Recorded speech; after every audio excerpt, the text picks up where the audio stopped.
Hello, everyone, and welcome to another edition of the Two World Podcast. I'm one of your co hosts, Jacob, and I have with me today my other co host, who is. I am Barney. And Barney and I will be talking about something that is very near and dear to my heart, a trip that I was able to take with my wife, Katie, for our 20th anniversary to Scotland. We were in Edinburgh, and we also went to St. Andrews. And so today, Barney has graciously opened up the space for us to explore some of these photos that I took while I was there and to share some of the stories. And since travel and international culture and hospitality are main themes for our podcast, we thought, oh, this could be a nice topic to explore for today. So, just to kind of get us started, Barney, do you have any initial questions as we launch out into this topic of the trip to Scotland? Yeah, I do. So I know that you mentioned that when you were working on the project, that kind of was the springboard for initiating this trip to Scotland. I think you mentioned that Dr. Amos Young, who you worked with in your PhD program, said that he felt that you could kind of just rework a bit of your dissertation and apply it to the article that you were writing. And I remember a time when you and I were in Japan and at a Thai restaurant, and you happened to mention that part of your dissertation was about the prophet Balaam. And so I'm curious, how was it that you took that topic, and what was it about that topic that fit into the entry that you were writing for this kind of online encyclopedia of theology? So I was curious how that worked. Okay, that is a great question. So, the whole reason that we really began thinking about Scotland as a destination is because the European Academy of Religion was meeting there at St. Andrews University there. And the encyclopedia that I had submitted this article to and that was accepted was the St. Andrews Encyclopedia of Theology. And that encyclopedia was one of the co-sponsors of the conference. And so what they did is they decided to invite all of the authors who had submitted the initial articles for their encyclopedia. It's an online resource that is free to the public, but it's peer reviewed. So they were trying to create a high quality resource that would be accessible to people. And so they wanted to celebrate that work, how much of it has already been completed, but showcasing it at this conference. So they invited us authors to come, and any of us who wanted to present on our work could, or you could attend panel discussions about the encyclopedia as part of that conversation. So when the invitation came by email to me, in that invitation, they say, oh, we'll pay for your registration fee. We can cover some costs of your trip and like the meals and some lodging if you're interested in.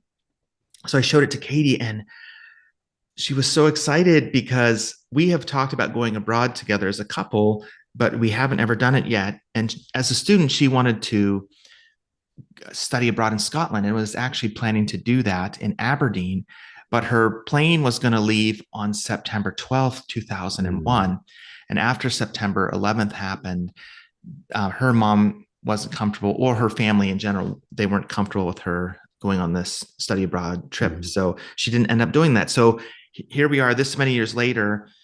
And it seems like, oh, this could be a perfect opportunity for her to get to Scotland, for me to have this academic experience, enriching experience at the conference, and to celebrate our 20th anniversary. So with all three of those combined, we kind of mentioned it to the church, like we're thinking of doing this, and people were very supportive and really helped support us on the trip, financially even to go. So by being supportive in that way as well. So it became a reality, and we were so excited. So anyway, all of this goes back to your question. That was a very long roundabout answer to answer your question. It all started with an email from my former doctoral advisor saying, Jacob, the St. Andrews Encyclopedia of Theology is looking for an article on basically what they call charismatic gifts or spiritual gifts. And in my dissertation, I had done a survey. One of the chapters was a historical survey of the theology of charismatic gifts from the biblical literature all the way through to the modern period. So I looked at what you would call patristic theology, which was like the early Christian authors, I had looked at medieval theologians and the Catholic and the Eastern Orthodox traditions, and that's where Balaam was addressed in the study. And I'll come back to that in a second. Mhm. I looked at the Reformation period.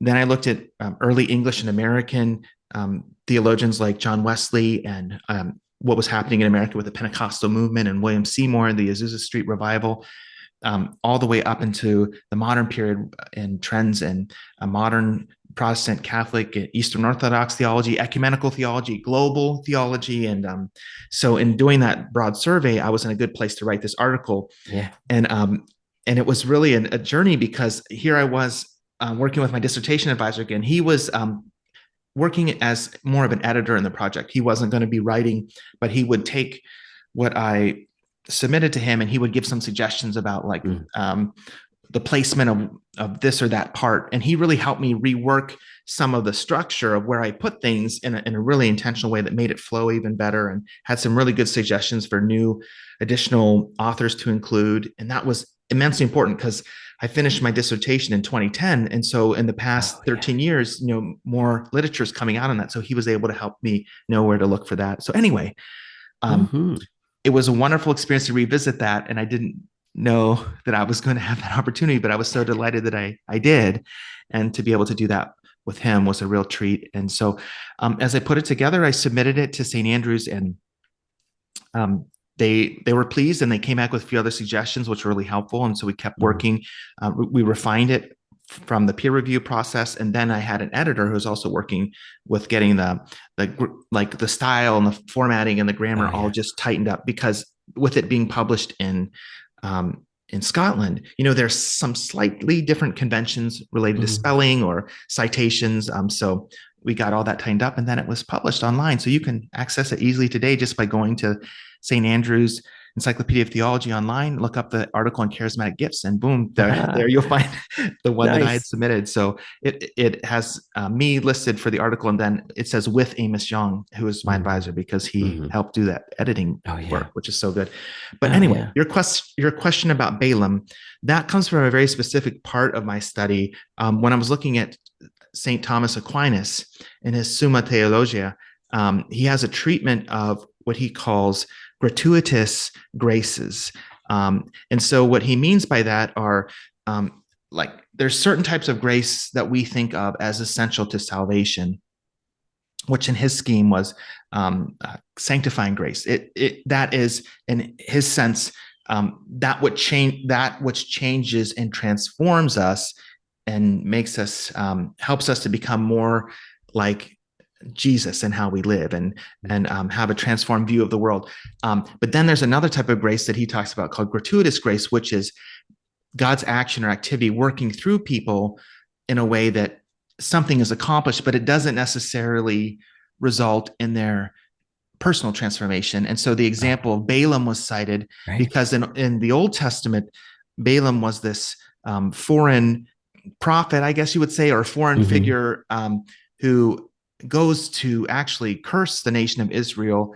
But God actually, through using Thomas's language, his gratuitous grace at work in Balaam actually makes him end up blessing the nation of Israel. The words that come out of his mouth are actually a blessing. And so that part of the Summa Theologia was saying, when we think about the theology of spiritual gifts, if you apply that same logic, then maybe there's certain types of gifts in the church that we would expect would lead more towards personal transformation and growth. And then maybe there's certain ones in the church that maybe lead towards edification of the community, but don't necessarily transform the individual. And then he gave that example of Balaam. Right. So, that actually, I mean, I know I'm going on and on about this, but that actually is a little bit of a controversial take today because in more contemporary theology, I think there's a desire to not separate sanctifying and gratuitous grace, but to say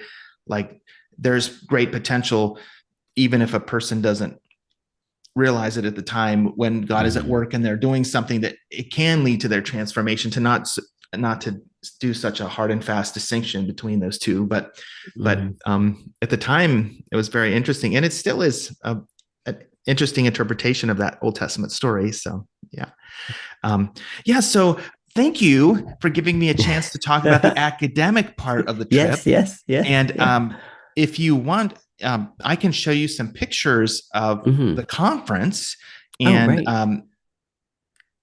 so what you see before you now are pictures of the remains of the cathedral in St. Andrews.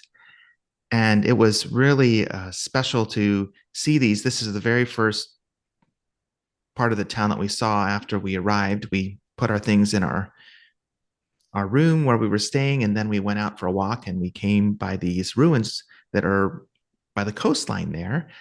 And it was just so fascinating because a huge part of our trip in Scotland involved historic older buildings and churches and other structures. And to see this one was very unique. And right beyond the cathedral, we continued along and saw a beautiful coastline. And it was so fascinating to have been able to walk by this ancient building and then see this natural beauty stretching before us. Yeah, I can't believe that you had such nice weather because usually when you think of Scotland, you think of, rain and strong winds and really gray skies. But look how beautiful and blue it is, especially in like not in contrast, but in cooperation with the sea there. It's just amazing. I agree. We were really fortunate, and we had a number of people tell us, the weather here in Scotland is typically overcast and rainy. So this is not your usual weather, but we were pleased with that all the same Oh because, yeah, yeah. like, well, we'll take it. We'll take it. Um, and this area where we're walking was interesting because just behind us are the remains of this old castle. And I'll click on Mm. it here so you get a bigger view. And it was Oh kind of yeah. neat to see the natural beauty of the beach. And right beside it is this historic building. And Yeah. if I had to summarize in one sentence what it was like to go to Scotland, it could be captured in these images and with the words natural beauty and deep history. Just Yeah. seeing the amazing coastline and the beautiful flowers and beaches, and then also these old historic buildings. In this picture here, you see the remains of the cathedral from another angle.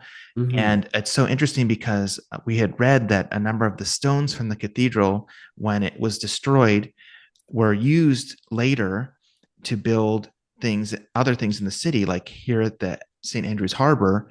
Some of the Oh. stones were used in the building of this, and so they Oh. weren't lost. But Yeah.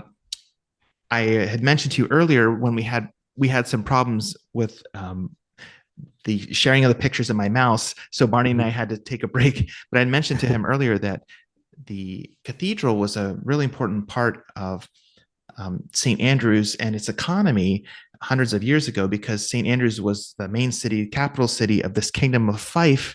Hmm. And pilgrims would come to the city to see the cathedral. And during the Reformation, there was a lot of controversy about if Protestant reformers should speak in the cathedral, and one Hmm. eventually did. And then it caused such a stir and an upset that the cathedral was destroyed in the wake of that. And it really impacted the local economy. Essentially, the local economy collapsed because they didn't have the pilgrims coming anymore. And it wasn't until years later when golf reemerged. Right. Actually was born there at St. Emerged. Yeah. Andrews, Yeah. Right. that Yeah. that local economy then was revitalized. And so Oh boy. um, so that was an interesting tidbit of history that we learned. And as we go through the town, we saw a lot of streets that were quite long like this. And this is Market Street. And it was so nice to be able to walk down and explore alleyways. And there were really three main streets that we walked on almost our whole time when we were Hmm. there. And we got to become familiar and learn to love the area. And then I had mentioned earlier that I was there for this European Academy of Religion conference, Hmm. and a lot of it took place here at St. Salvador's, which is part of St. Andrews University. And Oh there are a wow. lot of lecture rooms here in these buildings at St. Salvador's. And you see there in front of us is an art display that was put up. Yeah. Um, and it was of burnt branches. And we're like, oh, Mm. like, what is that? symbolic of, and we read a little bit about it. And it was Yeah. the artist's way of trying to talk about like expectations and potential. And um, I can't quite articulate it, but it was just meant to be something to would cause you to stop for a minute and think as you were entering that Mm. public space. It was really Mhm. interesting. And Katie actually sat out in this courtyard um, while I went in for the Oh, panel. right. And you can Hmm. see there's some beautiful um, gardens with flowers there in the background. And we, oh, here's the charred branch explanation. Yes, the Mm. artists hope the abstract nature of the piece will allow for open interpretation while evoking symbolically rich possibilities with which members of the various belief systems represented at the conference may find Oh, resonance. So it's interesting. it was special for the conference. Yes, yes. Wow. Yeah. Mm. So we really enjoyed that time. And then Katie sat here and read her Mhm. counseling book that she brought with her Mhm. because she's in this counseling program with University of Akron. And so we both had a time of learning, Yes. and that Yes. was very nice. And then we reconnected afterwards. When I was at the conference, when I went into the tent, they had a booth for the encyclopedia, Oh, and they wow. had the various articles printed out. And so I found the one that I had written with my doctoral advisor, Amy Shong. So here's me holding it, um, Oh, wow. the one on charismatic gifts. So it was nice. They actually gave that to me at the end, and I was able to mail it to Oh, Amos Young because since he wasn't able to go to the conference, oh, so he got yeah. to have a Oh, that's little wonderful. um, memento from it. Yeah, Mm-hmm. so that's what the cover looked like too, a little bit closer. But yeah, it was just really neat to be there. And this is the lecture room there at St. Salvador's where our section met to talk about the encyclopedia and Hmm. what it means to make an encyclopedia for such a broad audience. They're Right. realizing it's really an ecumenical endeavor. So Christians from all different backgrounds submitting articles and um, trying to speak to this larger academic conversation around theology. So Yeah. um, Right. there's a beautiful cathedral there at St. Salvador's, and I'll just show you a few pictures from it. Um, and it's interesting because on each side of the cathedral there are these wooden pews, and they're Right. facing each other, and Yeah. it's kind of a format that we don't have as frequently, I would say, in the US, but it's interesting. So um, I was really struck by the variety in the stained glass windows. And this part of the cathedral has a very ancient portion that this dates back to when it was first made. And a lot of these other things that I'd shown you before were later additions. But Hmm. this is the oldest part, and it was unfortunately damaged when they were replacing the roof at one point. That's why you see part of the stone is Uh-huh. kind of crumbling away there because Mm. part of the roof fell on it. But they had this most beautiful altar, and I thought it was so interesting. And I took pictures of it. Let me see if I nope, I went past it. I was going to try to zoom in, see if I can get any closer. It's just of the Last Supper, and I really Oh. liked the art style, and I also really liked this mosaic next to it about Jesus with the travelers from the Oh, road right. to Emmaus when they stop at the evening Yes. to have a meal together, and then they recognize Jesus when he breaks the bread Huh. and gives it to them. So I thought that was kind of special. So anyway, like as I said earlier, a big part of Scotland was um, history and this deep, Mm. rich history. And so when I went for this conference, we experienced that, and then we also were able to experience that natural beauty. So I want to stop Hmm. there because I've just thrown a lot at you and ask you, do you have any other thoughts or questions? Yeah, since at the beginning of your introduction today, we were kind of bringing up the idea, some of the main themes of our podcast, and I think that you um, inadvertently touched on hospitality a little bit in receiving that print copy of your article, and you mentioning that people kind of freely spoke with you about the weather, how it's nice that you're there, how things are, isn't it nice that things are a little bit unusual weather-wise for your sake in a way. What were some of the other experiences of hospitality that you ran into either at this stop here in St. Andrews or at at the other places that you visited? Yeah, that's a great question. Well, we had a lot of really gracious hosts in terms of the places where we ate. Mm, So the way we were greeted and welcomed, and just people made us feel at home. And um, there were a couple of meals that stood out where, like, our server was really kind, and mm. just the way that they took care of us during the meal felt hospitable. And so maybe I could highlight a couple of those Oh real yeah. quickly. One of our favorite meals, and we did really feel like welcomed in this restaurant, was an Indian Scottish restaurant, and Whoa. it was just a delight to see the mixture of the Indian sauces and styles of cooking with, like, things that were local there. So this here actually is a curry salmon dish Ooh. in front of us, and you see you have naan bread with Mm. it, and rice, and then this is a tiki marsala sauce with prawns. Oh boy. It was a very delicious meal, and the people who ran the restaurant were just so friendly and kind, and made us um, feel like welcome guests. And so Oh yeah. that was very special. And then I would also say that the places we stayed, our hosts, we both times went through like an Airbnb type Hmm. of accommodation. And Yeah. so when we were in St. Andrews, it was, um, I would say, like a maybe 5 room apartment right off of Mm. the street. And um, the host who owns it actually was very present. Anytime we had a question, we could reach out to her. And then at the very end, we met her the final day Oh. by chance, because she happened to stop by before we had left. And so we were able to talk a little bit. And she was just very nice and welcoming. And then Oh. uh, so was the host when we went to Edinburgh. And Mm. he was really, I think, used to having a lot of guests. He probably even Right. had more guests than she did. And he would act, and his situation was, a guest could rent out one room of his apartment. And so you would share, like, the restroom and the kitchen area with him. And so that gave a lot of opportunities for Mm. conversation Hmm. if you wanted that. And so he was very present and welcoming. So that was very nice.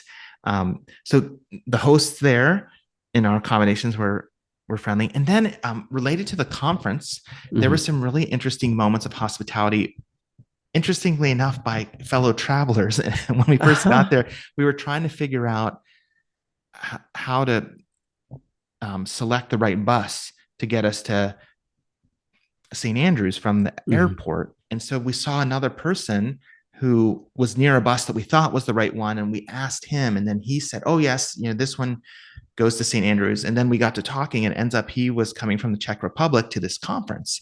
And then there was like a cohort of people on the bus who were also going to this conference. So we all Oh stood wow. together and talked, and then helped each other out. We're like, because at one Yeah. point we got to another bus stop, and this one bus was coming, and we're like, "Oh no, that's not the one." Some of the people were about to get on. We're like, "It's the later one." And then when we got on the bus at one point, somebody else was going to step off of it, and we're like, "No, no, you're going to St. Andrews. It's We not got to stay." yet. So Yeah. then we kind of learned to stick together, and we all made it, and we were like, so happy. So So cool. so that was really nice. And then at the conference itself, the hosting institution, St. Andrews University, and then the encyclopedia, those folks were there to help Hmm. us get to where we needed to go. So I had a question one day. My um, digital schedule wasn't loading on my phone, so I was able Ah, to go, and they helped me figure that out and get you your name badge and help you find the room you need to go to. And I was able to meet the main editor of the encyclopedia, who I had um, right. emailed with quite a bit, Hmm. but then I could meet him in person, and he was so nice and friendly. And I ended up sitting by somebody in one of the panel discussions who knew Dr. Young. They had Oh been wow. friends, and he was a researcher at Asbury in Kentucky, and he Mm. liked to study world Christianity or global Christianity. And so we had a nice conversation. So just meeting certain people at the St. Andrew's booth, when I got to see the booklet of the article, the person who was there was also working on an article. And so we got to talk a little bit about that. And that was just so fascinating. And he was very welcoming. He's a faculty member there at St. Andrews. So a lot of people made us feel included and grateful to be there, including we actually, sorry, I'm giving a long answer, but one final one. Even the cab drivers that we had were Oh really yeah. nice. Yeah, they talked about the area and answered questions and wanted to know where we were from. And so that was sweet. So there were lots of people along the way that made us feel like welcome guests. So yeah. It's funny how sometimes you feel that like when you're not sure about getting around or whatnot, that it sometimes feels like it's actually easier to talk with someone who maybe you think is not a local and get advice from them than Isn't it that is to, true? yeah, right. Yes. Yeah, that's a good point. Mm-hmm. When we were in Edinburgh, there was a particular cathedral that we went into, and I can show you pictures of it later if you like. But Mm-hmm. uh, there was like maybe a church historian there who was kind of connected with the local church and would greet tourists as they Mm-hmm. went through. And he was such a character. He was like, "Oh, you're from the United States," and we're like, "Yes." And he's like, "Can you understand the words I'm saying? And can you Oh understand my yeah. English?" And they're like, "Yeah, we can understand it." And then he's like, "Where are you from?" And we said, "Ohio." He said, "Oh, Ohio. I'm not sure I know Ohio." And we said, "Well, it's right beside Pennsylvania." And he said, "Oh, I know Pennsylvania." Well, there we go. He said, Yeah. "I've been to Gettysburg before." Is what he Wow, said. of all places. Wow, really wow. So, but he Oh was man. another hospitable person. So, Yeah. Mm. yeah. But it's interesting because I know as you go someplace, you want to uh, enjoy the local experience, but you don't want to be Mm-hmm. like a burden. Sometimes Mm-hmm. because tourists are sometimes seen as burdensome, and Mm-hmm. I think in Edinburgh things were so relaxed. I didn't ever feel like I was being burdensome, but Oh wait, yeah. I got that mixed up. Excuse me. In St. Uh, Andrews, things were oh so yeah. relaxed. I didn't feel burdensome. But in Edinburgh, there are just so many more tourists. Sometimes you have to be like, okay, Mm. like, I just want to have a good example, like as a tourist, and not, cause Right. any consternation as I'm trying to navigate these really busy streets and shops. Like there's a lot of Ah. in Edinburgh, there are a lot of things around Harry Potter, uh, Harry Oh. Potter themed things around the Royal Mile because J.K. Rowling had gotten her inspiration for Hogwarts and a number of other things in the books from that Mm. area and near Greyfriars, this church area, and where there are cafes. And so we went to that area, and there are a lot of Harry Potter fans going around. Yeah. In one place, you can even see J.K. Rowling's handprints in Whoa. the sidewalk, and so I can show you that later too. But let me see. I'll try to skip ahead to some of these things.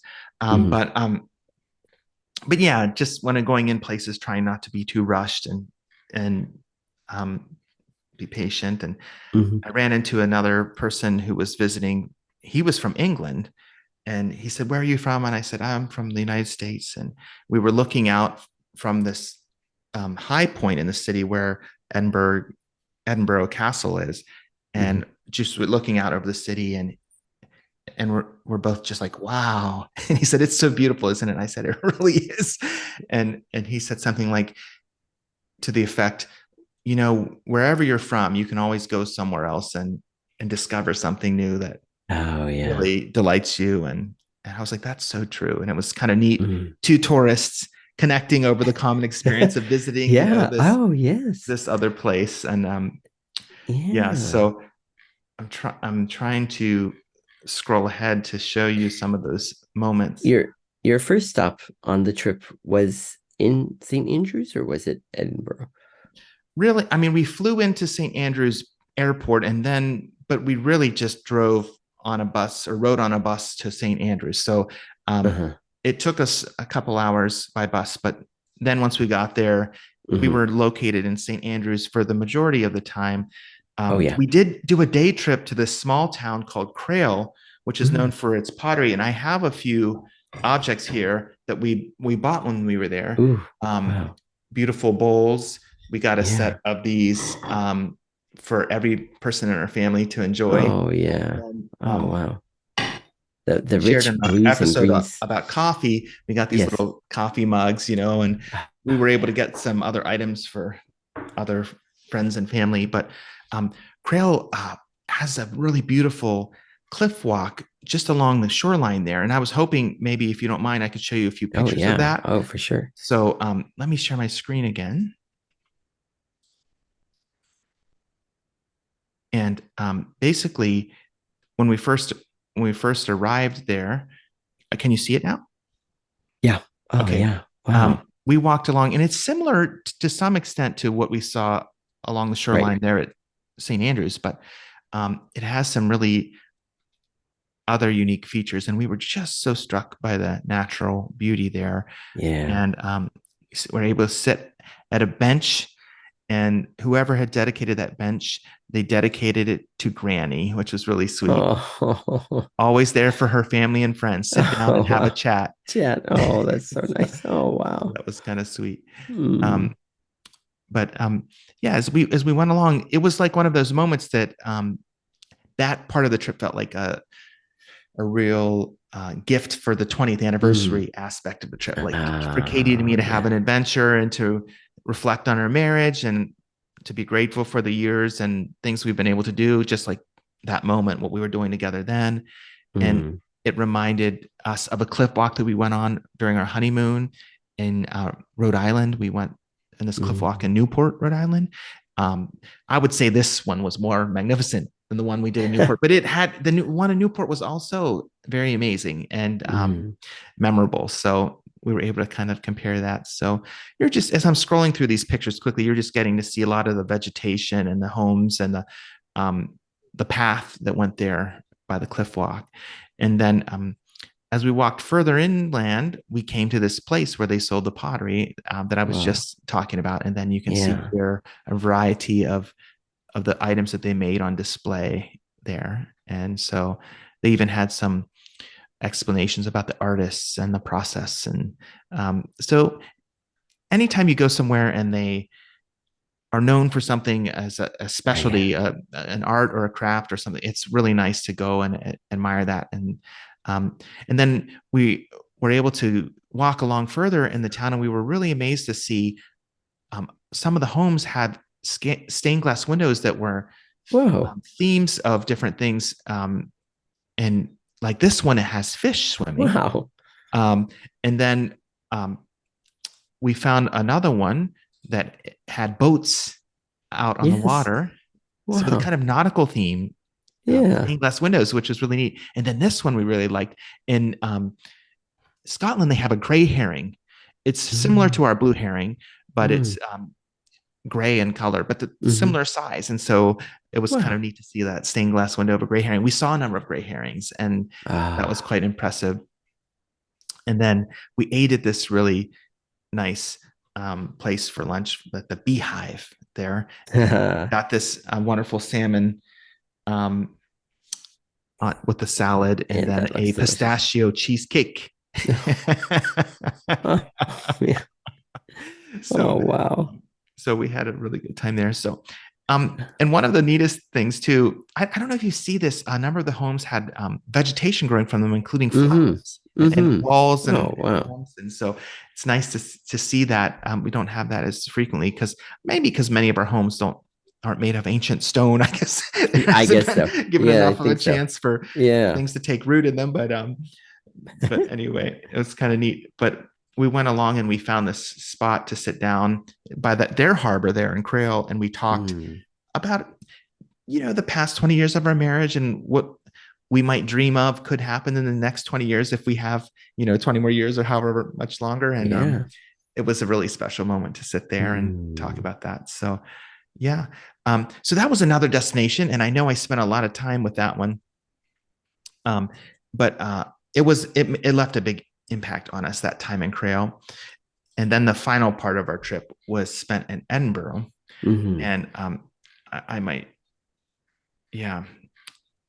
Um, just say that, like, seeing the place that had inspired J.K. Rowling, and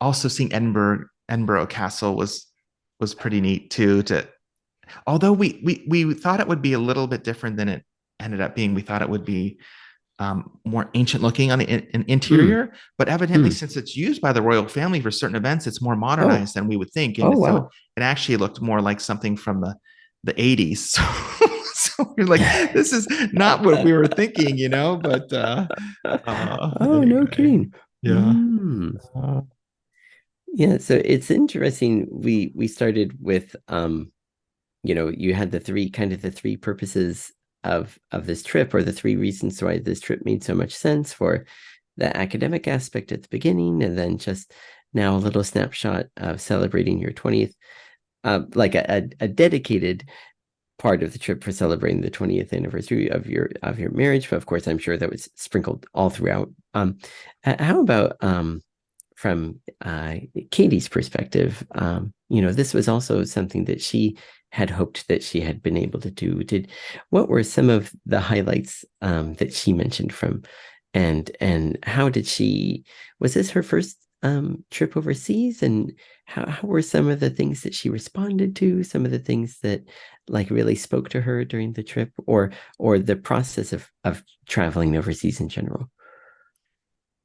yeah, I think she did a really good job with being flexible and just adapting to situations as they arose. Like, our flight was canceled on the way there, so Oh we yeah. had an extra day in DC, and we actually ended up going to the botanical garden in DC, which was really Hmm. nice, and we made the best of it. And then Yeah. coming back, our flight was canceled, and but it wasn't so long of a delay. It was Mhm. just, we ended up getting home at night instead of in the afternoon. Um but she was very flexible through all that, and I think kind of it was a good experience for her to say, oh, look, I can travel abroad and kind of adapt as things emerge and Yeah. still enjoy myself. And um, it's her first major trip abroad. It helped that Hmm. we were in an English speaking country, because that Oh was yeah. one less thing that needed to be navigated. But I think she really enjoyed the vegetation and the flowers. And so I wanted to share just a couple of pictures of her with the Hmm. flowers there around um, St. Andrews, that just there were so many magnificent plantings, homes that really showcase gardens. Like, some of the gardens you could passerbys were allowed to walk through, and it was Wow. kind of made clear, like, with the signs, like, Yeah. feel free to enjoy the garden. And Wow. so this is an example of one of the ones that we went into. And so Katie just loved seeing the different Hmm. types of flowers that were there that Hmm. we wouldn't typically see at home. Yeah. And just some amazing vegetation. And this garden was by a Catholic church there, just along the shore walk, St. James Church. And so, but we saw all types of flowers and vegetation. And she cares a lot about flowers in general. She's a gardener Hmm. here at home. Hmm. And so that was a Hmm. highlight for her. And I think also, um, she's a Harry Potter fan. So going to Edinburgh and seeing Oh yeah. some of those sites, that was neat. Um, I think she enjoyed the remains of the cathedral and the castle we saw in Edinburgh. Or pardon me, Yeah. in St. Andrews. Right. But when we went to Edinburgh Castle, I think she was a little bit disappointed. I mean, we liked the Hmm. outside and it was Hmm. nice going around it, but I think it was just different on the inside than we thought. But she I know. still enjoyed that. Yeah. Yeah. Um, I think the food was really. There were several meals that really just blew us away. Ah. The walks, she loved we take walks every day, and Hmm. one of Hmm. our walks was along a beach that is known from a movie. I don't know if you are familiar with the movie Chariots of Fire. Oh yeah. Uh-huh. At the very beginning of Yeah. Chariots of Fire, they're running along a beach, and it's a beach at St. Andrews there by the old golf Whoa. course. And so this is the Wow. beach that they run Oh wow. along. And so Wow.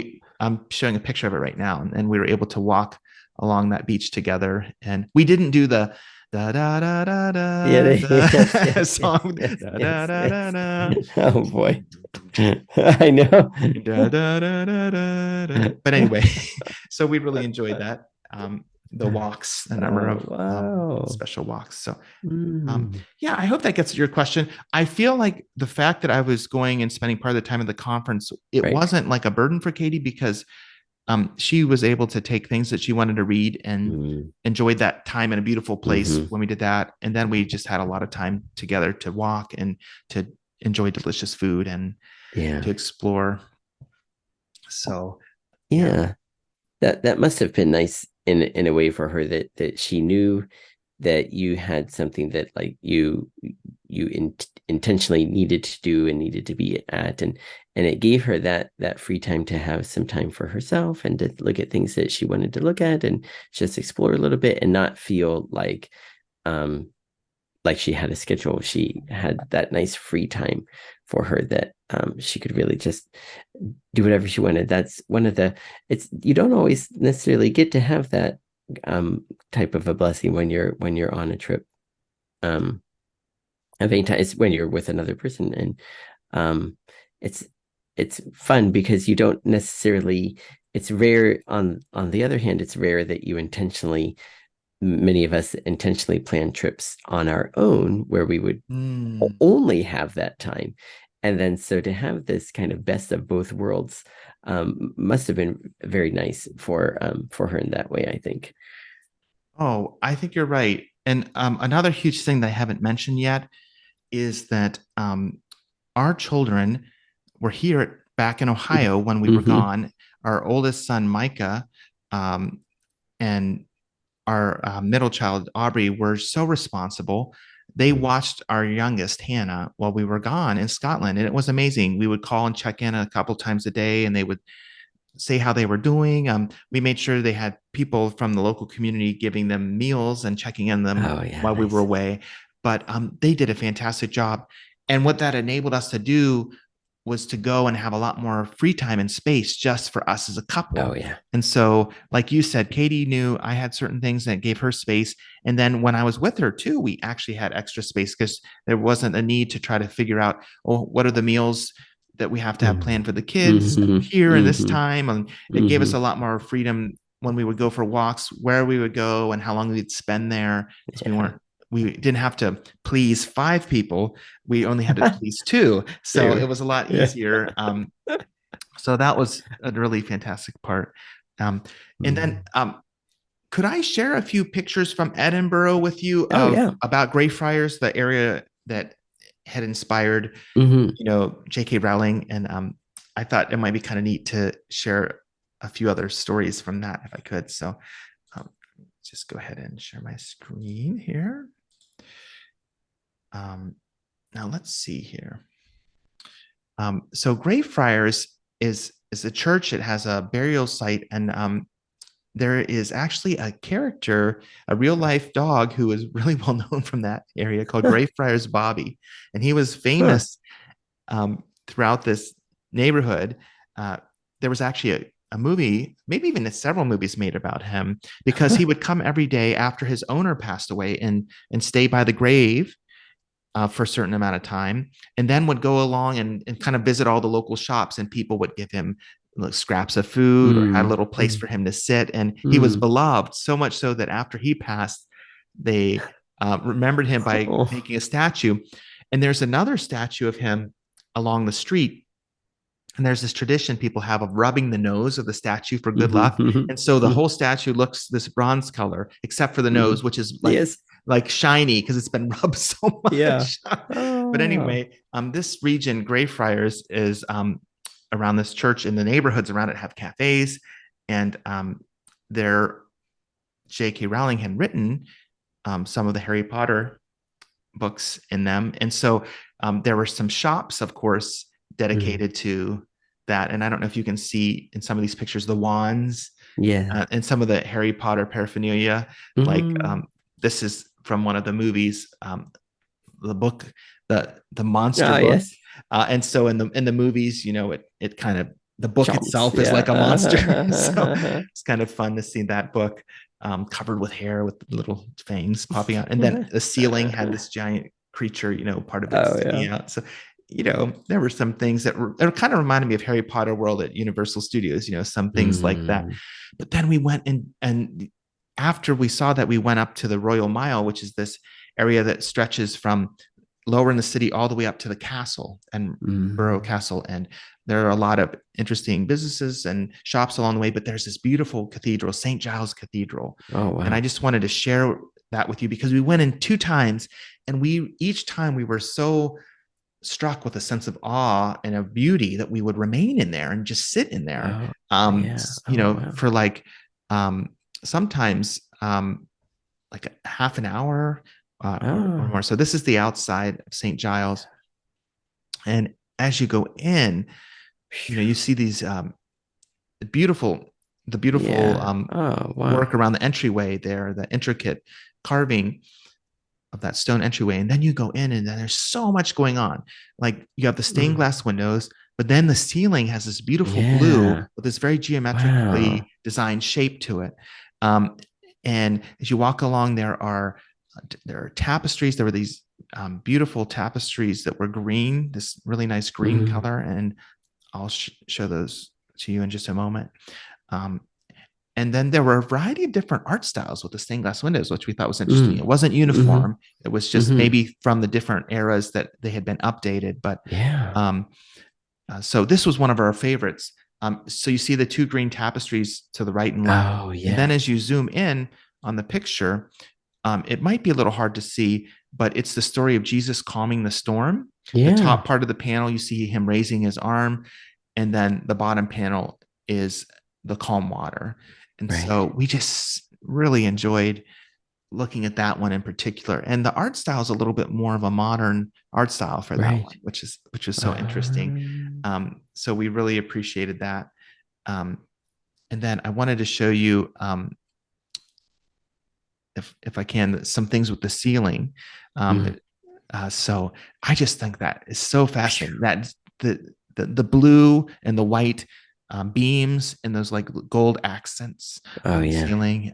So just kind of, the space was just very beautiful, and so we sat and enjoyed it, and it was also quiet and prayerful. And interestingly Yeah. enough, each of the churches that we went in had a way to support the church with a credit card tap. Like you could just take your credit card over to this little Really? terminal and tap it, and it would give like a $6 donation or something like that. Wow. So that was Oh. kind of neat, just as a way um, to do that. So yeah, so that was another highlight of the time at Edinburgh, and it plays into that theme of history, that rich history Mm. of the Mm. place.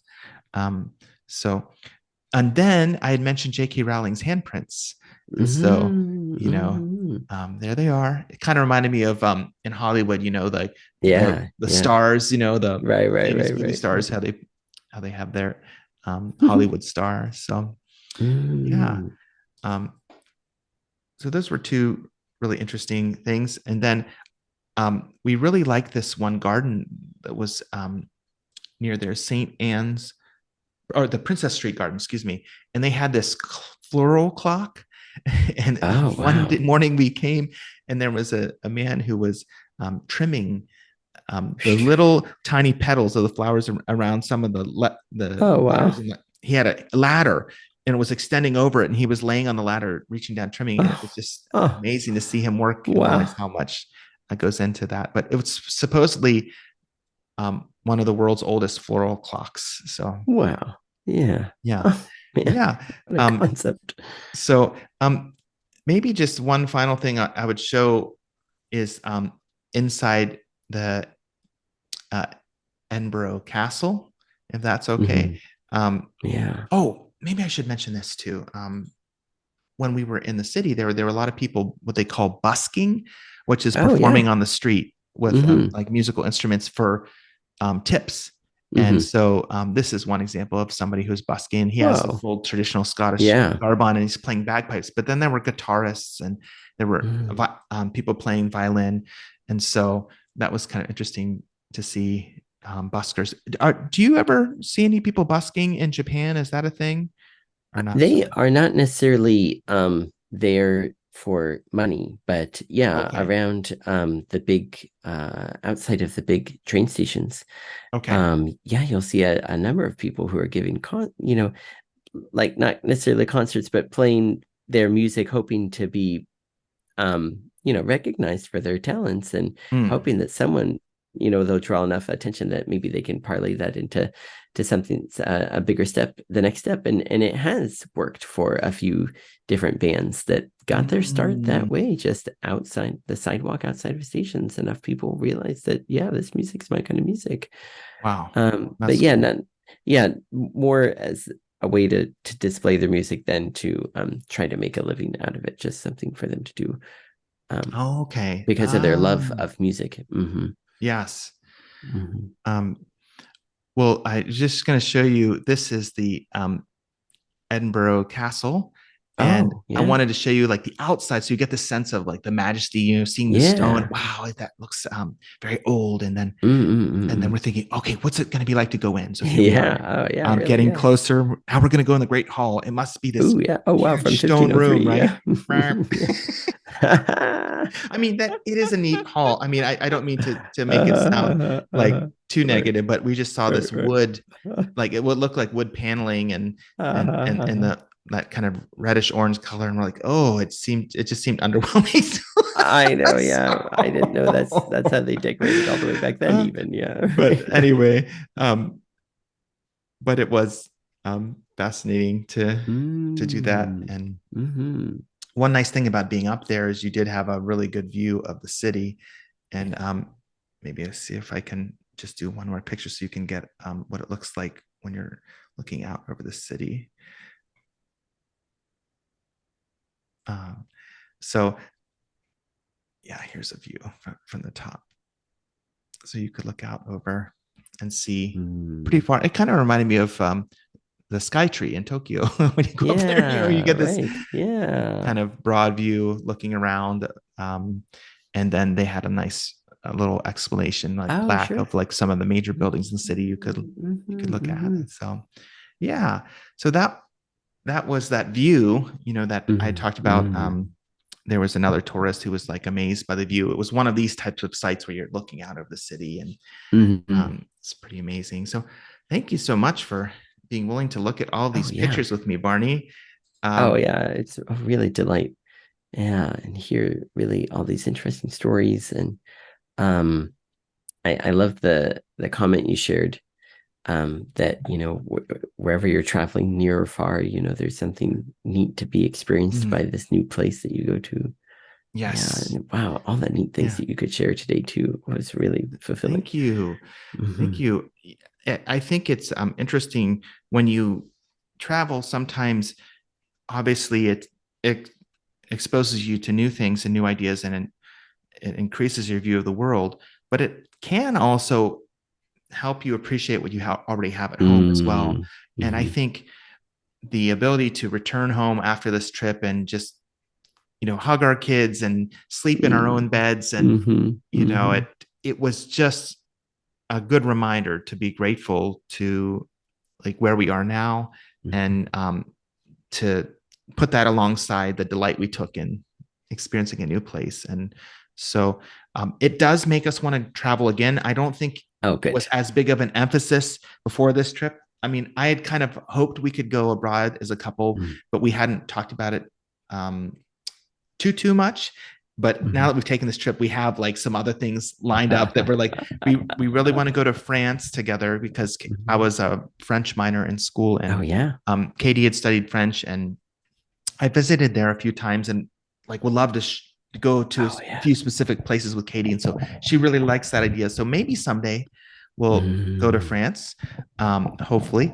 And then I think she would like to go to Sweden because she's been learning Swedish. Oh, And cool. so, and I'm trying to help her catch a vision for visiting Japan sometime, Oh, because please. I really Yes. want to go back to Yes. Yes. Japan and Yes. Yes. visit Yes. with Yes. you and travel around. So, but how about for you? Are there places that you would like to go with Ayako internationally, or?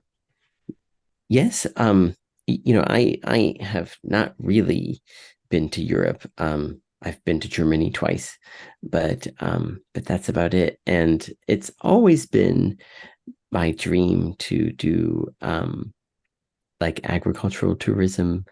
Like when you were mentioning going to France, I'm hoping, planning right now even that maybe we can have some trip coincide, because I would love to stay at and like work at or help out at like maybe a farm that make cheese, or a farm where maybe they pick grapes, something like that. I'd love to, as instead of going into the city, I would love to be able to have that countryside experience and stay like at a farm in some France or Italy or something like that. That is a dream, and I think that that's something that I think Ayako would be able to get behind, because she has seen lots of Europe just through her work Oh, oh, right, and right. being able to take those kind of flights and whatnot. And so I'm thinking that's kind of one of those things that maybe we could share together as a first for both of us. And yeah, I hope that's on my list for sure of things to do. One trip to take together, just her Oh, and I. Yeah. yeah. Oh, that's fun. That's fun. I like that. I hope you get to Mm-hmm. do that for sure. Mm-hmm. Mm-hmm. Yes. Um, well, is there anything else that you'd like to mention before we close this episode? No, shall I bring it to a close for us then? Please. Yeah, we are so grateful for you coming on this journey with us, all of you watching today, listening along. And if you are a regular listener through the podcast, then for this episode especially, you might want to tune into the YouTube channel to see all the amazing pictures that we got to see. One of my favorite things about travel is, of course, the food. And so getting to see those really makes me think, "Ooh, it's time to go somewhere new for sure, to try new foods that just look fantastic." And we hope that you all are looking forward to our next episode, because we most certainly are. And we will see you all again and be with you again next time. So for the Two World Podcast, I'm Barney and with Jacob, and we'll see you again. And thank you.